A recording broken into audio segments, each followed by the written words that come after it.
कुछ बातें कांग्रेस के शीर्ष नेतृत्व से साझी करने के लिए आया हूं, अपने दिल की बात कहने के लिए आया हूं। और जो मेरे दिल की बात है, मैं समझता हूं यही बात बहुत से लाखों करोड़ों कांग्रेस के कार्यकर्ताओं के दिल की बात है, जो शायद उस चिंतन शिविर में रखी ना जा सके, क्योंकि जमावड़ा वहां बड़े शीर्ष नेताओं का है। पर कितने शीर्ष नेता सिर्फ चीयर लीडर का रूप धारण करके रह जाएंगे, या कितने लोग उनमें से सच के ऊपर पहरा देंगे, कड़वी और सच्ची बात कह पाएंगे, ये तो आज और कल का दिन ही बता पाएगा। परंतु 50 साल जिस पार्टी में खून पसीना बहाया, जिसके साथ अच्छे बुरे समय में साथ रहे, उसके प्रति मेरा भी जाते जाते एक दायित्व बनता है। I would call it my parting gift to Congress party. मैं कुछ बातें साझी करना चाहता हूं, क्योंकि कल मैंने कांग्रेस के हमारे माननीय अध्यक्ष सोनिया जी का भाषण सुना। बड़ा भावुक भाषण था, और उन्होंने खास तौर पे जो बात कही कि exceptional situations need exceptional solutions. परंतु कल का जो प्रोग्राम मैंने देखा उस चिंतन शिविर का, वो मात्र एक औपचारिकता, एक फॉर्मेलिटी फुलफिल करने से ज्यादा कुछ भी नहीं था। आज समय जब है पार्टी को बचाने का, आज पार्टी का अस्तित्व जो है, party is facing existential crisis, और उस समय हम इस तरह से बिहेव कर रहे हैं जैसे राष्ट्र का दायित्व आज कांग्रेस पार्टी के कंधों पे है। कमेटियां बनाई गई हैं, 6 किस्म की कमेटियां हैं, जो कि फॉरेन पॉलिसी भारत की डिस्कस कर रही है, कोई इकोनॉमिक पॉलिसीज, आर्थिक पॉलिसीज के ऊपर डिस्कशन चल रही है, एग्रीकल्चर पॉलिसी के ऊपर डिस्कशन कर रही है। मेरा मानना है कि बिल्कुल कांग्रेस आज एक मेन अपोजिशन पार्टी है, और हमारा ये फर्ज भी बनता है कि हम इन विषयों के ऊपर हमारी एक राय हो। परंतु उससे भी ज्यादा, जैसे कहते हैं कि घर को सजाने का तस्वुर तो है बहुत, घर को सजाने का तस्वुर तो है बहुत, पहले ये तो तय हो कि घर को बचाएं कैसे। पहले ये तो हम आपस में बैठ के नाता डिस्कस कर लें। मैं अपने आप की आज भी आदत नहीं जाती, मैं आप नेताओं से, कांग्रेस जन से बात कर रहा हूं कि आप ये तो तय करेंगे कांग्रेस को बचाओगे कैसे। क्योंकि अगर बचाने की नीयत होती है और ये एक मात्र औपचारिकता ना होके चिंता, यहां पे ये चिंता का शिविर होना चाहिए था, ना कि चिंतन का। चिंता तो दिखाई नहीं दी। अगर चिंता होती वास्तविक में, तो वहां पे एक कमेटी, उन 6 कमेटियों के साथ कमेटी एक यूपी के ऊपर भी बनती कि उत्तर प्रदेश के अंदर कांग्रेस की ऐसी दुर्दशा क्यों हुई। 403 सीटों में से करीबन 390 सीट्स के ऊपर कांग्रेस के जो प्रत्याशी थे, उनको मात्र 2000 वोट भी नहीं आ पाए। आप सब समझते हैं कि पंचायत के मेंबर का जो कैंडिडेट होता है वो भी 2-4 हजार वोट ले जाता है। एक कांग्रेस का एमएलए उत्तर प्रदेश, जो कि दिल है हिंदुस्तान का, वहां पे कांग्रेस के नेताओं की ये दुर्दशा होनी, नेताओं की नहीं, मैं समझता हूं ये शीर्ष नेतृत्व की और पार्टी की दुर्दशा है।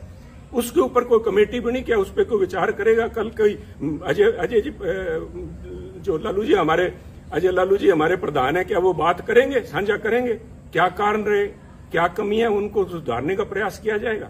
इसी तरह चाहे गोवा है, चाहे मणिपुर है, क्यों आज क्या हालात, इस किस्म के बाद चर्चा तो ये होनी चाहिए थी कि पूरा north east, all the 7 sister states जो हैं, हम सारी हाथ से खोए बैठे हैं, क्या कारण हुआ। गोवा में तो बड़ी भारी एंटी इनकम्बेंसी थी सरकार की, चर्चा ये भी थी कि सरकार बनने के चांसेस है, परंतु हम कहीं भी नहीं ठहर पाए।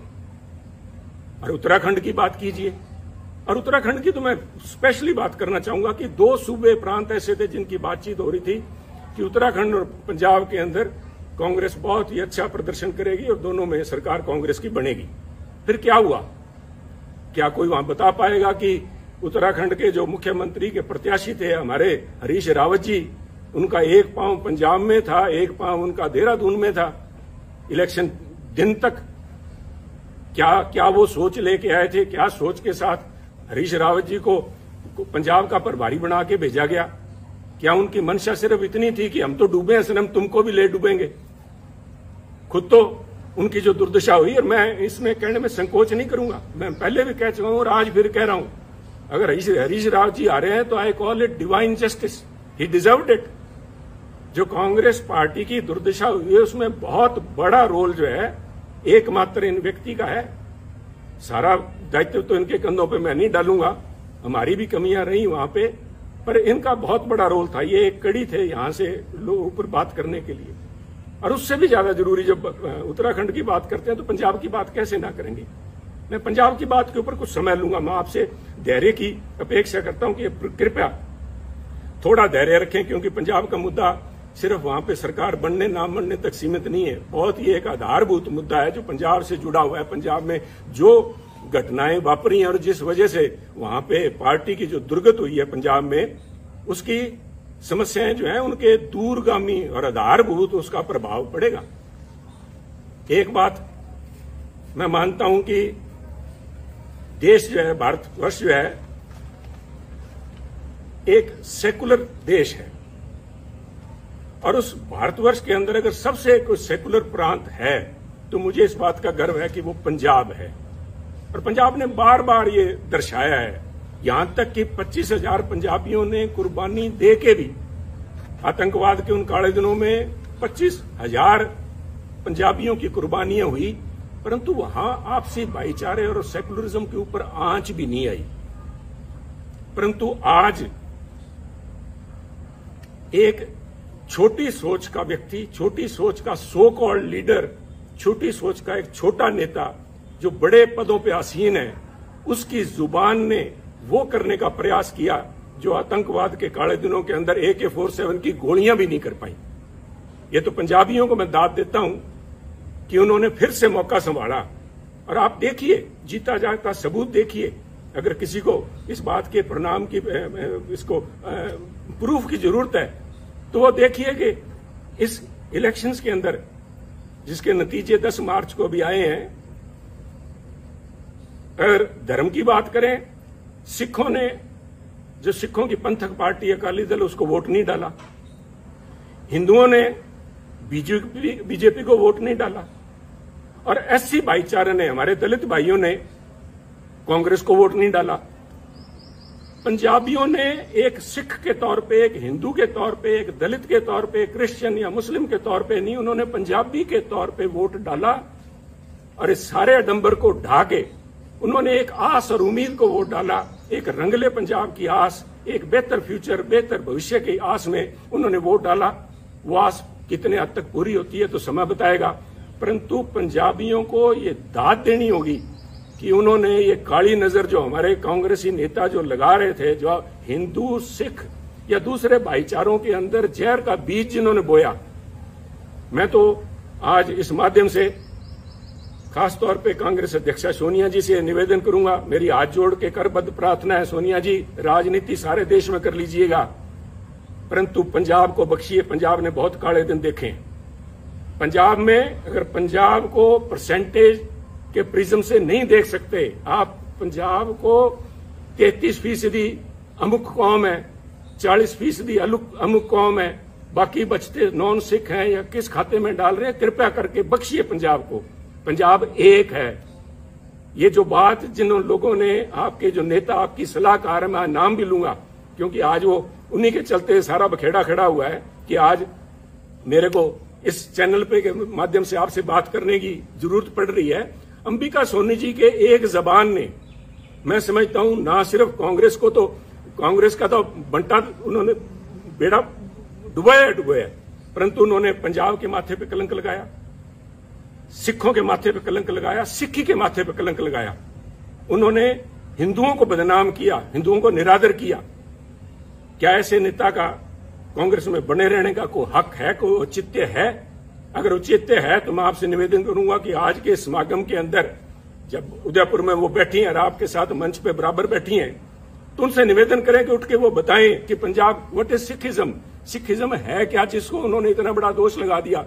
This is nothing. उनका ये बयान कि पंजाब के अंदर अगर हिंदू मुख्यमंत्री बनता है तो पंजाब में आग लग जाएगी, इसका मायना ये हुआ कि जो सारे सिख हैं, सारे पंजाबी भाईचारा है, वो हिंदुओं के खिलाफ डांगे लेके घूम रहा है।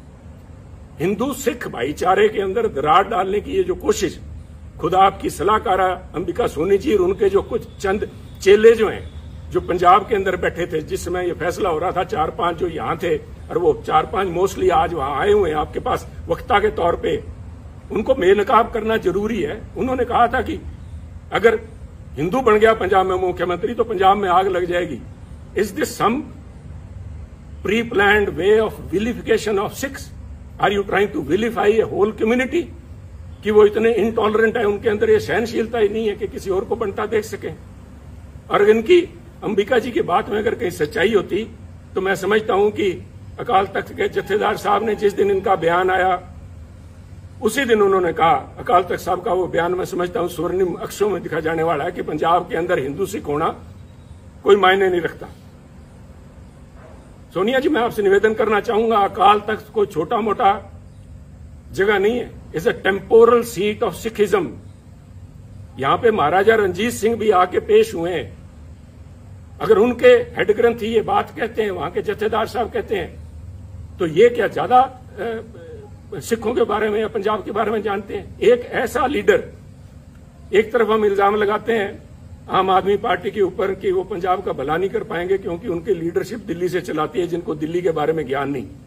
मुझे आम आदमी पार्टी का तो पूरा पता नहीं, परंतु सोनिया जी, पंजाब कांग्रेस का बेड़ा गर्क दिल्ली में बैठे उन नेताओं ने किया है जिनको पंजाब का, पंजाबियत का, सिक्खी का बिल्कुल पता नहीं। सरबत दा भला गुरु महाराज का मूल मंत्र। I am not a Sikh scholar, परंतु मैं अपने आप पे गर्व है कि मैं पंजाबी हूं। मुझे इस बात का मान है कि गुरु महाराज ने जो मूल मंत्र दिया था वो था मानस की जात सब एको पहचान में, सरबत दा भला, यूनिवर्सल ब्रदरहुड। कौन सी लैंग्वेज समझाऊं मैं इनको, अंबिका जी को? कौन सी लैंग्वेज में ये बता पाएंगे, जवाब दे पाएंगे? और इनके जो पिछलगू वहां पे बैठे हैं उनसे मैं निवेदन करूंगा कि वो खड़े होकर वहां पे मंच पे बताएं कि किस वजह से पंजाब को बदनाम किया, पंजाबियों को बदनाम किया गया। और ये सोनिया जी, मैं बार बार इस बात पे जोर दे रहा हूं क्योंकि ये हमारी विचारधारा से जुड़ा हुआ मुद्दा है। इसका प्रभाव सिर्फ पंजाब तक सीमित नहीं रहेगा। ये तो आप मान के ले लीजिए कि जब तक इन लोगों से आप पीछा नहीं छुड़ाएंगे तब तक कम से कम पंजाब में कांग्रेस के पांव नहीं लग पाएंगे। ये आप एक मेरी भविष्यवाणी लिख लीजिए, चाहे नोट कर लीजिए मेरी तरफ से। परंतु ये मसला पंजाब तक सीमित नहीं रहेगा। This itself shows fundamental problem which is Congress is facing today. आप अपनी चाल ही भूल गए। आप अपने आप को, आप पे इल्जाम लगते हैं कांग्रेस पार्टी के ऊपर सूडो सेकुलरिज्म के, कभी सॉफ्ट हिंदुत्व के, और कभी इस किस्म के बयान आ जाते हैं जिनको कुछ लोग कहेंगे मेजोरिटेरियन एक्सट्रीम लिए बैठे हैं आप। इन बातों का आपके ऊपर जो प्रभाव पड़ेगा वो मैं समझता हूं, आप इन सारे जो इल्जाम लगते हैं आप इनको तस्दीक कर रहे हैं। ये लोग आपके पास मंच पे बैठे हैं, यू आर विटिंगली और अनविटिंगली एंडोर्सिंग देयर व्यू। ये कौन, मेरा गुनाह क्या था? जब ये अंबिका जी का बयान आया, इनके चेलों का बयान आया कि पंजाब में अगर हिंदू मुख्यमंत्री बनता है आग लग जाएगी, तो मैंने कहा ये सोच कांग्रेस की सोच नहीं है।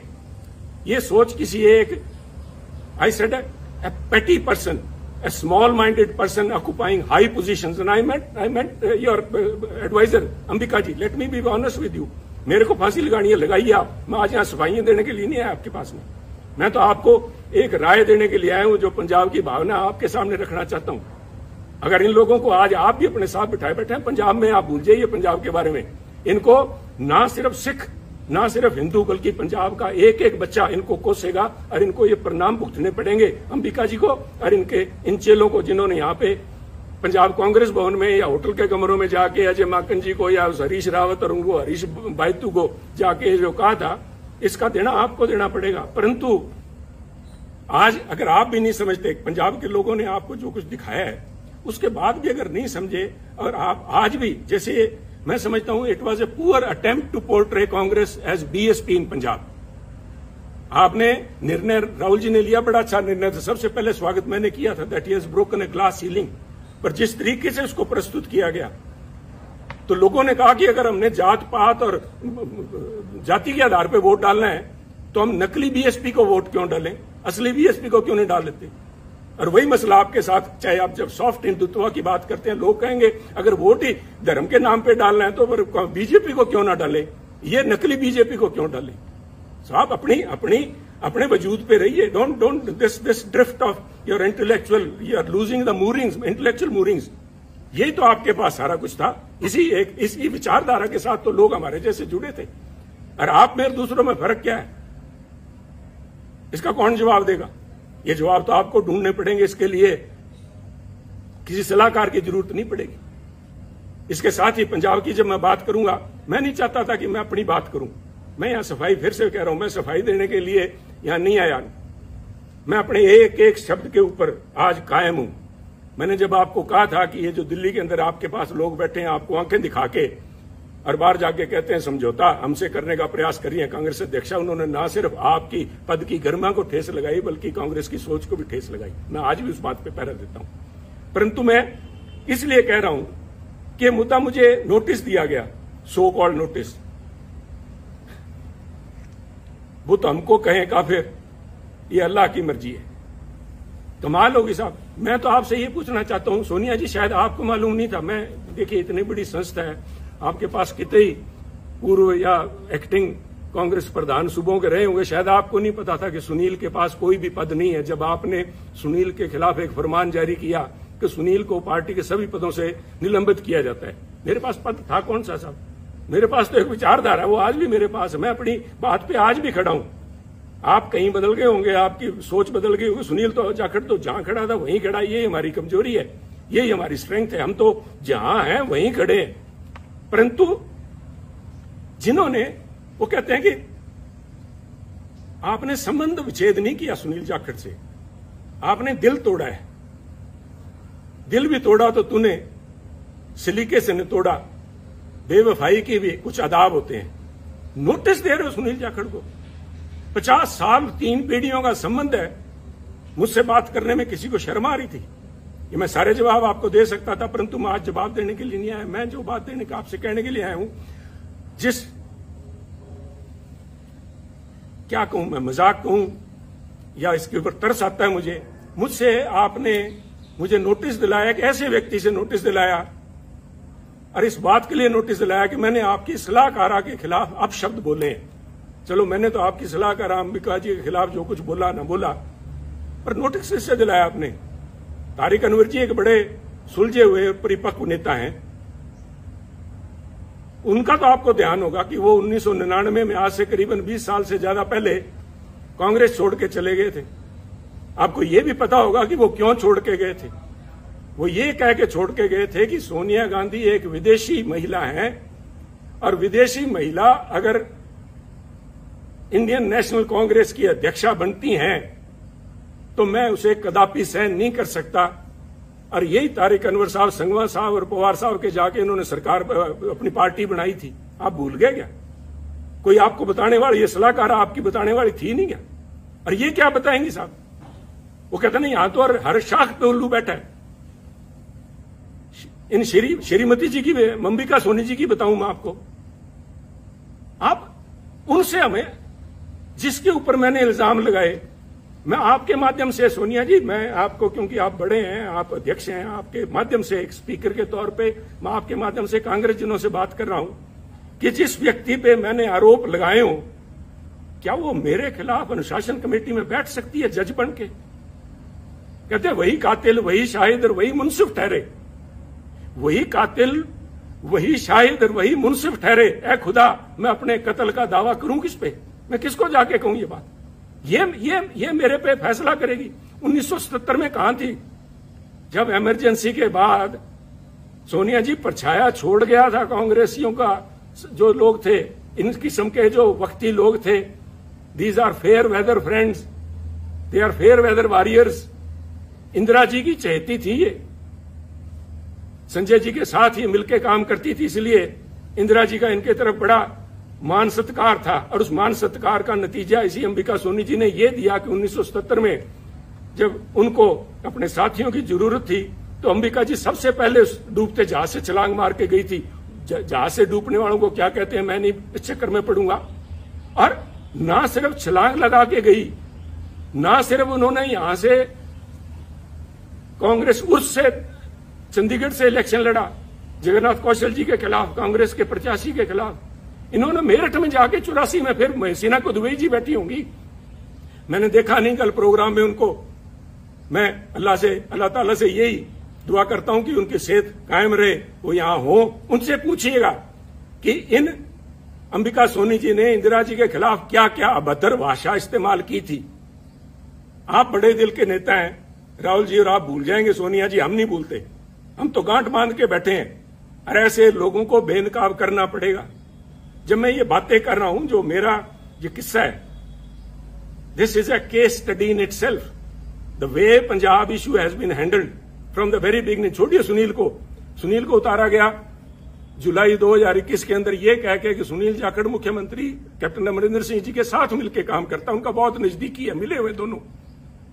नए कांग्रेस प्रधान को बनाया गया और उसके बाद जुलाई 21 को नए कांग्रेस के प्रधान नवजोत सिंह सिद्धू जी बनते हैं और उसके बाद 6 महीने तक सारी एआईसीसी, सारी कांग्रेस इसी बात को लगी रही कि पहले मुख्यमंत्री कैप्टन अमरिंदर सिंह जी, उसके बाद में चरणजीत चन्नी, इन दोनों को आपस में कैसे इकट्ठा बिठाया जाए, कैसे पीसीसी प्रधान और मुख्यमंत्री मिलकर काम करें।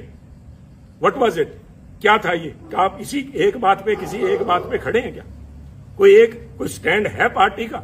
और ये जो डिस्टेबलाइज करने की प्रयास किया गया, मैं जिनकी बात कर रहा हूं, डिवाइन जस्टिस की, रावत साहब को भेजा इसलिए गया था कि कैप्टन अमरिंदर सिंह व सिटिंग प्रिटी, उनको डिस्टेबलाइज किया जाए। सोनिया जी, डिस्टेबलाइज तो विरोधी पार्टियां करती हैं, आप तो you are the parent party, Congress high command वहां पे बैठी, आप पंजाब में क्या डिस्टेबलाइज करवाना चाहती थी? Control destabilisation. और इसका रेमिफिकेशन देखिए, आज नोटिस आया कुछ दिन पहले, मेरे को नोटिस देने के बाद में एक नोटिस नवजोत सिंह सिद्धू जी को भी दिया गया। मेरे बहुत से डिफरेंसेज हैं नवजोत सिंह सिद्धू जी से, परंतु मैं इन प्रिंसिपल बात करना चाहता हूं क्योंकि ये बातें आज के इस चिंतन शिविर में होनी चाहिए कि उनको किस बात के लिए नोटिस दिया गया कि वो अपनी सरकार के खिलाफ बोलते थे, वो कैप्टन अमरिंदर सिंह जी के खिलाफ बोलते थे, उन्होंने चरणजीत चन्नी के खिलाफ बोला, उनको नोटिस दिया गया। तो सब मेरा एक सवाल है, और मैं बड़ा उनका रिस्पेक्ट करता हूं, अशोक गहलोत जी का। अशोक गहलोत जी, आपकी सरकार को डिस्टेबलाइज क्या सुनील जाखड़ ने कर रखा है क्या, जो सुनील को नोटिस दिया गया है? आपकी सरकार को नवजोत सिंह सिद्धू ने डिस्टेबलाइज कर रखा है क्या? सुनील जाखड़ तो शायद कैप्टन अमरिंदर सिंह से मिला हुआ था या नहीं था, वो तो ये खुद जानते हैं, क्योंकि एक एक बात का इनको ब्यौरा दिया हुआ था। मैं नहीं चाहता था कि कांग्रेस की लड़ाई सड़कों पर उतरे, परंतु ये इनका फैसला था। सिर माथे, मैंने उस माथे को कबूल किया, सिर माथे कबूल किया, परंतु नवजोत सिंह सिद्धू तो सिर्फ बोलते ही हैं। और आपके यहां तो गहलोत साहब हर 15वें दिन आपको बताना पड़ता है राजस्थान की जनता को कि मैं अभी मुख्यमंत्री रहूंगा।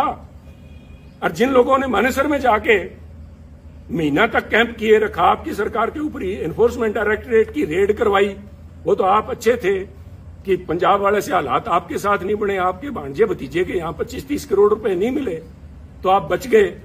उन लोगों को नोटिस नहीं जाना चाहिए? उन लोगों को तो कांग्रेस अध्यक्ष मंत्रणा के लिए बुलाते हैं। तो क्या एक संदेश दे रहे हैं? एक मन बनाना पड़ेगा, क्योंकि अगर सुनील ने खता की है और सुनील की वजह से अगर पंजाब में सरकार नहीं बन पाई, और जैसे कि आपके हरीश बायतू जी कह रहे हैं कि सुनील की वजह से, सुनील के बयानों की वजह से आसपास वाली स्टेट्स के अंदर भी कांग्रेस को नुकसान हुआ है, तो फिर सुनील को निकाला क्यों नहीं? मैं ये पूछना चाहता हूं। अगर आपने फैसला ले लिया, सुनील ने गलत किया, तो सुनील को निकाल के बाहर करो। एक संदेश जाना चाहिए। मेरा कहने के बाद आप फैसला लीजिए, आपको फैसला करना पड़ेगा। मेरा मानना है ये जो कुछ भी हो रहा है, ये चंद चापलूस लोग जिन्होंने घेर रखा है, वो सिर्फ चापलूस ही नहीं है। मैं मर्यादा से बाहर नहीं जाना चाहता, परंतु पहले इल्जाम लगा करते थे कि कांग्रेस के हर समय हर सरकार के अंदर एक कोटरी होती है, जिसे किचन कैबिनेट कह लो या कोई उनकी कोटरी, उनको विश्वास पात्र हैं जो अपनी नजदीकियों का फायदा उठाते हैं। परंतु मैं कांग्रेस साथियों को बताना चाहता हूं over a period of time, क्योंकि मैंने जो 20 साल के मेरे एक्टिव पॉलिटिक्स में देखा है, ये जो कोटरी थी, ये जो ग्रुप थे, ये गिरोह का रूप धारण कर चुके हैं। और मैं बड़ी गंभीरता से और बड़ी जिम्मेवारी से कह रहा हूं, गिरोह का शब्द मैंने इस्तेमाल किया है। ये जो बना के भेजे जाते हैं यहाँ पे, हमारे इंचार्जेस बना के भेजे जाते हैं, इतिहास गवाह है पंजाब का, मैं राजस्थान का या हरियाणा का तो बोल नहीं सकता, मैं पंजाब की बात करूंगा। जनार्दन द्विवेदी जी शायद आए हुए हैं। जनार्दन द्विवेदी से पहले या बाद में एक शकील अहमद साहब को छोड़ दीजिए, चाहे वो चाणक थे, चाहे वो आशा कुमारी जी थी, चाहे रावत जी थे, और चाहे हमारे हरीश बायतू जी थे, ये सारे के सारे एक ही आका के जाके पैरों में हाथ लगाते हैं। वो हमारे पंजाब की आंटी बैठी है वहां पे, इन सारों को उनका वृद्ध उनका जो हस था उनके ऊपर था। और इन लोगों ने इल्जाम बहुत लगे हैं। मैं डिम्पा जी को मैंने कल बैठे देखा, आपके बगल में बैठे थे सोनिया जी, पिछली रो में आपके। उन्होंने एक बयान दिया, उन्होंने पूरे बाड़मेर के माथे पे कलंक लगाया। मैं समझता हूं उनको बाड़मेर का नाम नहीं लेना चाहिए था, उनको व्यक्ति विशेष का कहना चाहिए था।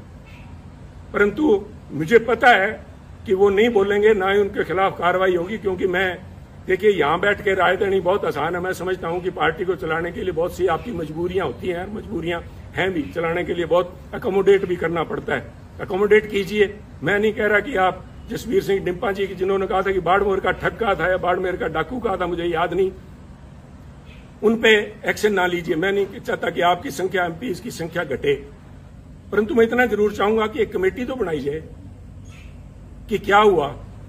These so called incharges, AICC incharge of Punjab Congress have not been less than, वो अमेरिकन एक फ्रेज बनी है, कारपेट बैगर्स। वो बेसिकली ग्लोरीफाइड ठग थे, जिन्होंने अमेरिका में जाके, जो उन दिनों में सिविल वॉर के बाद लूट खसोट जो हुई है, इस किस्म का यहां पंजाब के अंदर माहौल रहा है। इन लोगों को नोटिस ना दे कि आप नोटिस सुनील जाखड़ को दे रहे हो, कोई इल्जाम तो बताओ सुनील जाखड़ को। सुनील जाखड़ ने तो, वो कहते हैं ना, हमारे बागड़ी में कहावत है कि सुनील जाखड़ ने तो आंख में सुरमा डालने का प्रयास किया था, और आपके लोगों ने जाके वहां पे आपको बताया सुनील जाखड़ कांग्रेस की आंख फोड़ रहा है। तो ये निर्णय तो आपको लेने पड़ेंगे। सोनिया जी, मेरे से, राहुल जी से मेरा ये निवेदन है कि हो सकता है आने वाले उत्तराधिकारी वही होंगे, और वो चाहे मेरी किसी से बने ना बने, मुझे लोग गलत कहेंगे, कांग्रेस पार्टी आपके, राहुल जी और आपके नाम के गांधी परिवार के बिना नहीं चल पाएगी। 60 बन जाएंगी, 60 नहीं तो कम से कम हर एक सूबे में अपनी अलग कांग्रेस होगी। आपका होना जरूरी है, आप लोगों का इस पार्टी का एक सशक्त अपोजिशन के लिए होना जरूरी है। परंतु ये तब तक ही जरूरी है कि आप अपने अच्छे बुरे को पहचाने। ये प्रशांत किशोर जी नहीं बता पाएंगे आपको, कोई आप वो सुनील कानूनगोलो है उसको वो नहीं बता पाएगा। This is a responsibility of the boss himself. अगर आप लीडर हैं तो आपकी परख होनी चाहिए। आप छोड़िए, आप शायद, I have always claimed that Rahul Gandhi ji एक बहुत ही बढ़िया इंसान है। आई स्टिल बिलीव इट, चाहे आज मेरे फर्क है, चाहे जो भी है। जो आवाज उठनी चाहिए थी, सच के साथ में खड़ी होनी चाहिए, नहीं उनकी मजबूरियां होंगी, परंतु is a very fine man, is a very upright. और मैं अगर कांग्रेस के अंदर इतने साल लिप गया तो उसका बहुत बड़ा कारण राहुल गांधी जी, मैं आज भी मानता हूं। अगर वो और कोई छोटे दिल का व्यक्ति वहां बैठा था, उससे पहले ये तोड़ बिछड़ा, उससे पहले भी हो लेना था। परंतु राहुल जी, आपको भी आजकल एयरक्राफ्ट के अंदर ये सुखोई और वहां पे लड़ाई चल रही है, उनके अंदर एवरी एयरक्राफ्ट, इवन टैंक्स के अंदर भी एक होता है IFF, called identification of friend और फो। दुश्मन और दोस्त की पहचान कराने के लिए उसके अंदर इंस्ट्रूमेंट लगा होता है, जो फ्रीक्वेंसी आपस में एक्सचेंज करके पता करता है कि मैं जिस पे मिसाइल दाग रहा हूं वो कोई मेरा दोस्त तो नहीं है। आपने इन पिछलगुओं के कहने से मेरे पे नोटिस की मिसाइल दाग दी, मेरा क्या बिगाड़ देंगे आप? पर आपने अगर पार्टी चलानी है तो ये आपको फैसले लेने पड़ेंगे, ये कमान अपने हाथ में लेनी पड़ेगी। ऐसे चापलूस लोगों से, इन बेगैरत लोग हैं। मैंने वहां पे एक बड़ी नेता को गिड़गिड़ाते देखा है कि मेरे को टिकटों की उसमें कमेटी के अंदर रहने दिया जाए। राहुल जी ने मना कर दिया था, शी हैज वेस्टेड इंटरेस्ट। उसके बावजूद वो गिड़गिड़ा के, उनके लिए बहुत बड़ी बात है। परंतु इन चापलूस और बेगैरत लोगों के बीच में रह के मैं समझता हूं हमारी जो कांग्रेस की नेतृत्व है वो गैरतमंद लोगों से बात करना और उनके सलीके को भूल गए हैं। परंतु ये आपको मुबारक हो, ये चापलूस आपको मुबारक हो। एक आखिरी बात कहना चाहूंगा, फैसला लीजिए। फैसले आपने लिए हैं, अच्छे लिए हैं, बुरे लिए हैं, समय बताएगा, फैसले तो लिए हैं। और मेरे फैसले के अंदर जो बात मैं खास तौर पे आखिर में आपसे कहना चाहता हूं, Sunil Jakhar case, from notification to your recommendation of the disciplinary committee till the time you have finally asked Sunil to be removed from all positions, it shows what is basically ailing Congress party. आप भी फैसला नहीं ले पाए। ये क्या फैसला था? सुनील से पद ले लिए। क्या पद ले लिए? सुनील के पास कौन से पद थे जो आपने ले लिए? इट इज बिकॉज आज भी either you lack conviction or you have doubt whether these allegations are true or not. पर मिसाइल तो छोड़ दी, भैया तो वापस नहीं आएगी। आपने तो मिसाइल दाग दी, सुनील का तो आपने कर दिया कुंडा। सुनील की गैरत, सुनील का ऑनर, उसके लिए बहुत बड़ी बात है। और जिस दिन आपने नोटिस भेज दिया, मेरा तो आपसे उसी दिन संबंध विच्छेद हो गया। परंतु 50 साल आड़े आते हैं बीच में, इसलिए मैं आपसे संबोधित हूं कि ये कमान अपने हाथ में लीजिए, दोस्त और दुश्मन को पहचानिए। दोस्त दुश्मन नहीं पहचान सकते, कम से कम एसेट और लायबिलिटी तो पहचान लीजिए। एसेट कौन है, लायबिलिटी कौन है? ये लोग आपको कहेंगे कि पंजाब में हमने एक नेशनल एसेट क्रिएट किया। अगर वो एसेट है तो उस एसेट को क्यों नहीं पंजाब कांग्रेस का प्रधान बनाया? क्यों नहीं उसको यूपी में ले गए? हमारे यहां तो 17 फरवरी को पंजाब के अंदर इलेक्शन कैंपेन खत्म हो गया था। अगर आपने वाकई जात पात के नाम पे वोट मांगने का ठान ही लिया था पंजाब में, तो यूपी में क्यों नहीं लेके गए मायावती जी को काउंटर कराने के लिए? या already has become an embarrassment. ये फैसले आपको लेने होंगे और उसके लिए मैं आपका ध्यान, राहुल जी, लेके जाना चाहूंगा पानीपत की पहली लड़ाई बाबर की तरफ। बाबर ने पहली दफा हाथी देखे जब वो पानीपत आया, और एक हाथी को मंगवा के उसने सवारी करने की इच्छा जताई। तो हाथी उनके सामने पेश जब किया गया बाबर के सामने, और हाथी के ऊपर बैठा जब बाबर, तो उसने बैठ के अपने सेनापति से कहा, इसके जानवर की लगाम मुझे थमाओ। तो उन्होंने कहा, जनाब हाथी की लगाम नहीं होती। तो उसका सवाल था निश्चित तौर से कि तो फिर ये चलाऊंगा कैसे?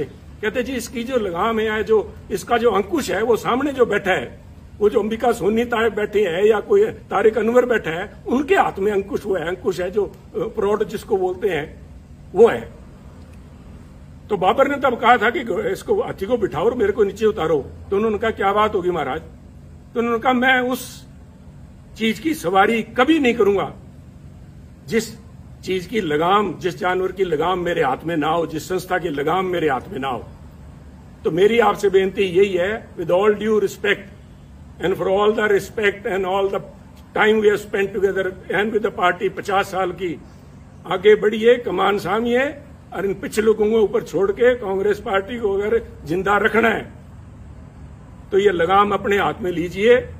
वरना इस किस्म के जो चिंतन शिविर हैं, इसी प्रशांत किशोर ने आपको कहा था, यूपी में आपको लेके गए थे, कैंपेन का नाम था खाट पे चर्चा। आज कांग्रेस पार्टी खटिया पे नजर आ रही है। अगर आज समय रहते नहीं संभले, वक्त की फिक्र करना दा क़यामत आने वाली है, तेरा जिक्र भी ना होगा दास्तानों में। तो इसलिए शुभकामनाओं के साथ, चाहे आज मैं समझता हूं कि this is my parting gift, my last word spoken to the Congressman, but मैं इस विश्वास के साथ कह रहा हूं कि कोई ना कोई, मैंने आज भड़ास निकालने के लिए नहीं, आप में कमियां निकालने के लिए नहीं, उन बातों को उजागर किया है जिनके ऊपर चिंतन भी नहीं, चिंता करने का विषय है। आज आपका भी इम्तिहान है, और वो जो 450 सो कॉल्ड सीनियर लीडरशिप बैठी है, आज मैं देखना चाहूंगा कि कितने लोग खड़े होकर सच्चाई पे पहरा देते हैं, कितने लोग खड़े होकर कहेंगे कि वो 5-4 जो पंजाब वाले आए हुए हैं जिन्होंने आग लगाने की बात की थी, उनको बाहर निकाला जाए हॉल से। उनको तो आपने स्पीकर बना रखा है, वो तो आज यहाँ पे आपके वर्कर्स को एड्रेस करेंगे, और जिनकी वो मुखिया हैं उनको मंच पे मठा सीन है। तो आप देखिए, ये आप जाने। मैं एक दफा फिर से, मैंने पहले भी जिस दिन नोटिस आया था उस दिन कहा था good luck to Congress party, and today I again say good luck and goodbye Congress. जय हिंद।